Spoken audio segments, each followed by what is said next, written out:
नमस्कार दोस्तों, मैं नीरज साहू। स्वागत है आपका हमारे यूट्यूब चैनल में। दोस्तों, आज की वीडियो में हम डिस्कस करेंगे स्टॉक मार्केट से जुड़ी कुछ इंपॉर्टेंट ऑर्गेनाइजेशंस के बारे में। यदि आप न्यू इन्वेस्टर हैं, स्टॉक मार्केट में आप इन्वेस्ट करने की प्लानिंग कर रहे हैं या आप ऑलरेडी इन्वेस्ट करते हैं स्टॉक मार्केट में, तो आपको इन सारी ऑर्गेनाइजेशन के बारे में पता होना चाहिए कि ये सारी ऑर्गेनाइजेशन क्या होती हैं, इनका स्टॉक मार्केट में क्या रोल होता है, कैसे ये स्टॉक मार्केट में काम करती हैं। तो मैं आपको बता दूं, ये सारी जो ऑर्गेनाइजेशन हैं ये एक साथ मिलके काम करती हैं। दोस्तों, सबसे पहले हम बात करते हैं रेगुलेटरी अथॉरिटीज सेबी, यानी कि securities and exchange board of India. Stock market के नियम कानून कायदे सेबी के द्वारा ही बनाए जाते हैं। दोस्तों, आपको पता होगा, जैसे रिजर्व बैंक ऑफ इंडिया सारे बैंकों का बैंक होता है, यानी कि reserve bank of India head होता है एक प्रकार से सारे बैंकों का। वैसे ही सेबी स्टॉक मार्केट का हेड होता है। सेबी के द्वारा सारे रूल्स रेगुलेशन सेट किए जाते हैं, जिसको पूरा स्टॉक मार्केट फॉलो करता है। स्टॉक मार्केट में जुड़े हुए सारे लोग फॉलो करते हैं। सेबी के कुछ अहम रोल होते हैं, जैसे कि रेगुलेटिंग द स्टॉक मार्केट। तो स्टॉक मार्केट को रूल्स रेगुलेशन कंडक्ट करना सेबी का ही काम होता है। प्रोटेक्टिंग इन्वेस्टर्स, तो इन्वेस्टर्स को प्रोटेक्ट करना भी सेबी का एक काम होता है। तीसरा, प्रिवेंटिंग अनफेयर प्रैक्टिस। जो भी अनफेयर प्रैक्टिस हो रही है स्टॉक मार्केट में, या कोई भी अनफेयर या फ्रॉड, इन सब चीज़ों को रोकना सेबी का एक काम होता है। सेबी का एक इम्पोर्टेंट वर्क होता है डेवलपिंग द स्टॉक मार्केट। तो स्टॉक मार्केट को डेवलप करने का भी काम सेबी का होता है। तो सेबी एक हेड है।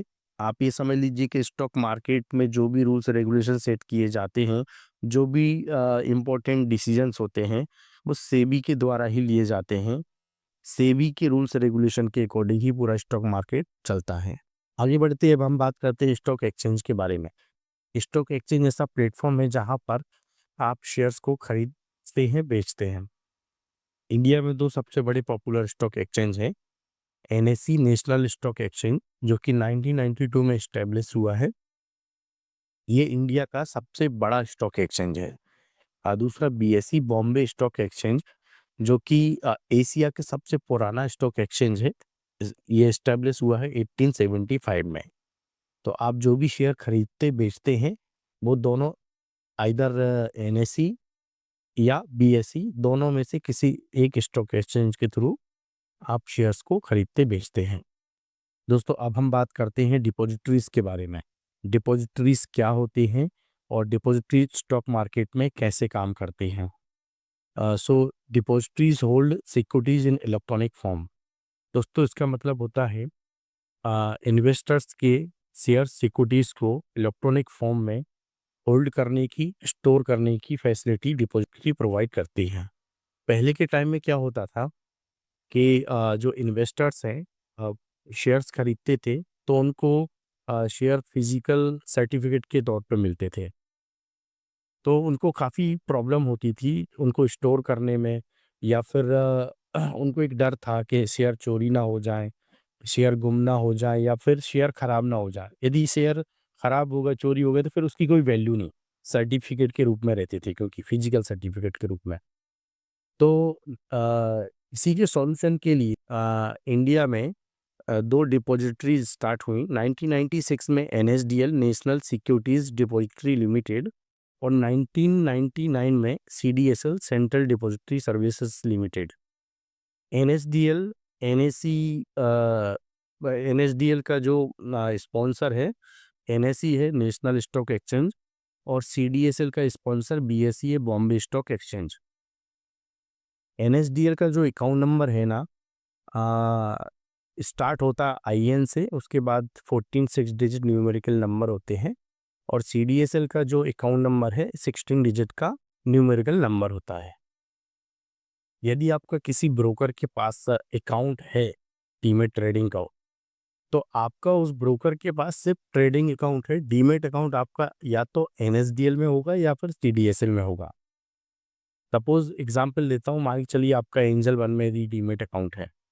तो एंजल वन के साथ आपका सिर्फ ट्रेडिंग अकाउंट रहता है। डीमेट बाय डिफ़ॉल्ट आपका एनएसडीएल या सीडीएसएल में ओपन हो जाता है। तो जब भी आप किसी ब्रोकर के पास अपना डीमेट अकाउंट ओपन करते हैं, तो आपका डीमेट अकाउंट तो एनएसडीएल, सीडीएसएल में ही ओपन होता है और आपका सिर्फ ब्रोकर के पास ट्रेडिंग अकाउंट होता है। लेकिन जब आप ट्रेडिंग अकाउंट ओपन करते हैं पर्टिकुलर ब्रोकर के पास, तो बाय डिफ़ॉल्ट आपका एनएसडीएल या सीडीएसएल में डीमेट अकाउंट भी ओपन हो जाता है ट्रेडिंग अकाउंट के साथ। तो आप देखना, जब भी आपका यदि डीमेट अकाउंट किसी ब्रोकर के पास ओपन होता है या आपने किया हो, तो यदि आपका 16 डिजिट का न्यूमेरिकल नंबर है, तो वो आपका सीडीएसएल अकाउंट है। और यदि आपका आईएन लिखा हुआ फर्स्ट में और 14 डिजिट का न्यूमेरिकल कोड है, तो वो आपका एनएसडीएल अकाउंट है।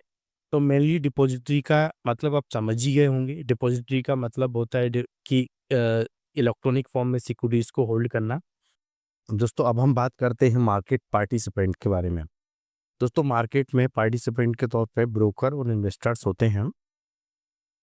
ब्रोकर के पास आप अपना demat account, trading account open करते हैं। तो जो ट्रेडिंग अकाउंट आप ओपन करते हैं, जैसे अभी मैंने आपको बताया कि ब्रोकर के साथ आप अपना ट्रेडिंग अकाउंट ओपन करते हैं, तो डीमेट ऑटोमेटिक ओपन हो जाता है एनएसडीएल, सीडीएसएल में। तो ब्रोकर के साथ जो ट्रेडिंग अकाउंट आप ओपन करते हैं, तो उसमें आपको एक फैसिलिटी मिलती है कि आपको जो भी शेयर्स खरीदना बेचना है, तो वो ट्रेडिंग अकाउंट के थ्रू ही आप ट्रेडिंग कर पाते हैं। आप उसी में ही अपने फंड को ऐड करते हैं। तो ब्रोकर ये सारी फैसिलिटी प्रोवाइड करते हैं।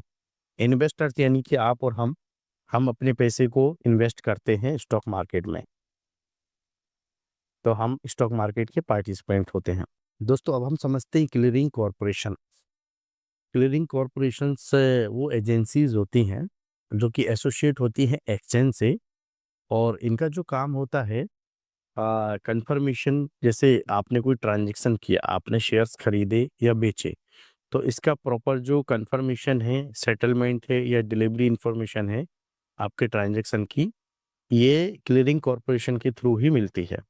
तो इंडिया में 2 क्लियरिंग कॉरपोरेशन है, एनएससीसीएल, आईसीसीएल।